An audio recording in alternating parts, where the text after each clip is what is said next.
All right, guys, so our Ford Flex has been bucking, and this is a 2013. It finally threw a check engine light, and it says cylinder number 5 is misfiring. So I'm going to change the coil on this guy as well as the spark plug, and it's right up front. Supposedly the cylinder, this being the front of the engine here, the cylinder firing orders are going to be 1, 2, 3, 4, 5, 6. And I saw another post that was saying that they're kind of that zigzag pattern where it's like 1, 2, 3, 4, 5, 6. So I'm not sure if this is number 5 or number 5 is back here. If number 5 is back here, then of course we're going to have to take off the intake manifold and all the connections and properly do the tune-up. But right now I'm just looking for a quick fix to make sure that this is cylinder number 5. And when I have some more time, I will go ahead and replace the rest of the spark plugs and coils. But in today's video, we're going to make this nice and simple, and we're basically going to show you guys the simple process of carefully taking out the coil and removing the spark plug, and then putting in a new spark plug and a new coil. Definitely one thing to note is Ford is notorious for having problems with these connections. This plastic always ends up snapping, so I'm going to spray these down with WD-40. I think I just ran out, but I have another lubricant like penetrating oil, and we're going to spray these down and carefully remove these connections, because they break super easily, and I cannot stress that enough. But that's what we're going to be doing. Let's go check out our parts. Rock Auto's got the parts. Rock Auto. That can be their new jingle. Rock Auto is always the best place to get a good deal. I was able to get, looks like we got them here, 6 of these SKP coils. These were only $13 and some change, so under $14 for each ignition coil, which if you've looked at prices at O'Reilly's or any other major auto parts store, the coils start off at $82. So if you go to O'Reilly's or AutoZone, the cheapest coil that you can get is, I'm not kidding, like $80. So the fact that I could get 6 of these SKPs that are OEM, recommended, and they supposedly meet and exceed all the expectations and recommendations, but these coils were literally under $14. I cannot stress how awesome Rock Auto is. I've saved a ton of money, hundreds, thousands of dollars on auto parts over the years by using Rock Auto. There was 2 different spark plugs recommended. As you can see, these are the CYFS12YT6 spark plugs. And I did a little research. There was 2 different plugs that were recommended, but these look like they should do the job. And there was something about like old part numbers and replacing part numbers. But anywho, these are supposed to fit. And if Rock Auto says they fit, then they will fit. But nonetheless, we'll take one of these spark plugs and one of these coils, and I'll go switch these out. I'm going to carefully go ahead and put these parts off to the side. All right, we're all rubber gloved up so that way we don't get too much grime on us. Me personally, just some cheapo spray lube. Let's try and not get it everywhere. But I'm mainly focused on just around this guy. I don't want any type of loose dirt or debris to fall in the cylinder. This inexpensive lubricant, the inexpensive spray lube, kind of helps me with just making sure that I get all the dirt and grime away, and hopefully we won't have any loose debris falling in the hole. Now, great investment for any DIY guy. You got to have a hook and pick set. It makes life so much easier. And typically it's only like $10, 12 bucks for a proper set. Get a nice little variety. And let's see if we can't figure out this connection. Okie dokie. Still on there. So we got that red tab pulled up. Now we should be able to just pinch it carefully. That's why I stressed the careful. All right. And we carefully took it off. Hook up our basic socket set. This is a deep socket.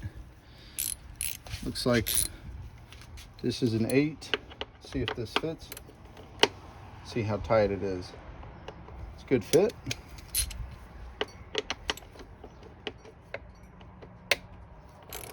Careful. Got our 8mm. Set that off to the side. Once again, trying to stay, making sure there's not a lot of debris around the hole. Just very carefully pop this guy out. That is one thing that is pretty nice about the design that they have on these coils, is it has this little rubber lip, and it really prevents any debris, I guess, from building up inside the hole.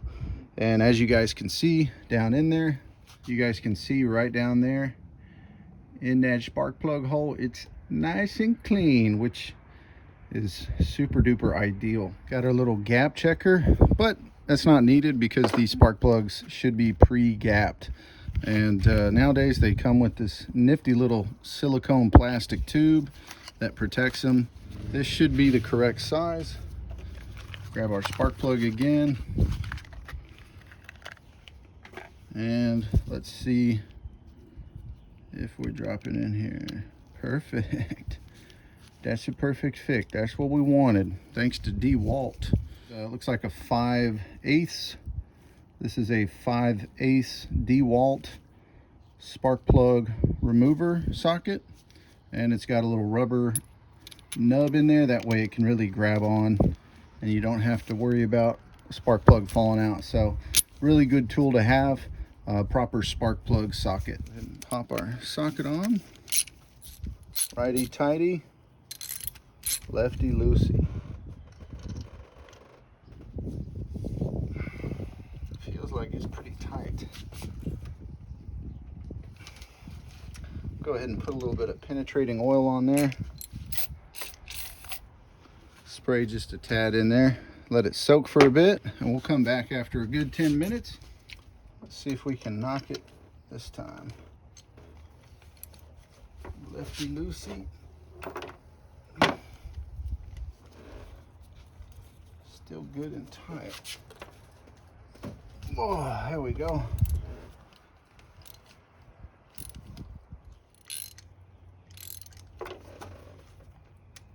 All right, very carefully.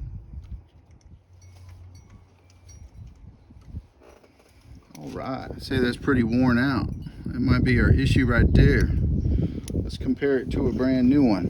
Got a nice healthy amount of carbon buildup around the electrode, and it's got some gunk. And this one is nice, crisp, clean, and brand new. So let's go ahead and get this guy tossed in there. Got it all cleaned up. Let's drop our new one in. Let's go in.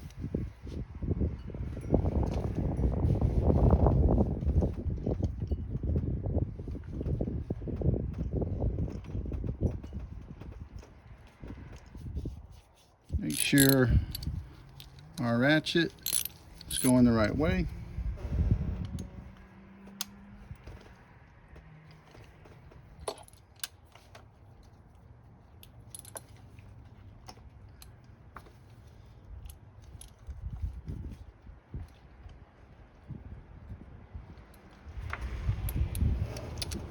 Okie dokie. That's nice and hand tight. I don't overdo it. I I don't use any digital torque wrenches. I just rely on my instincts. So snag our little SKP coil. Let's do a side-by-side comparison.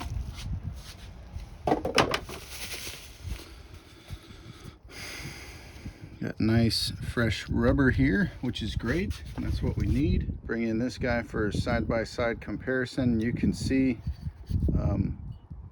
very much same connection, same design. Everything seems to match up. Meets OEM spec. Looks good. Let's go ahead and toss it in. Just as a safety measure,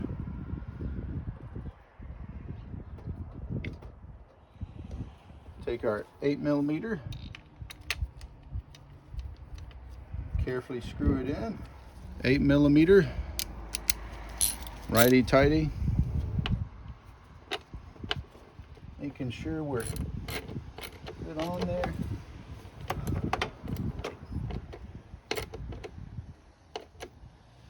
Nice and snug. I'm not over tightening it though.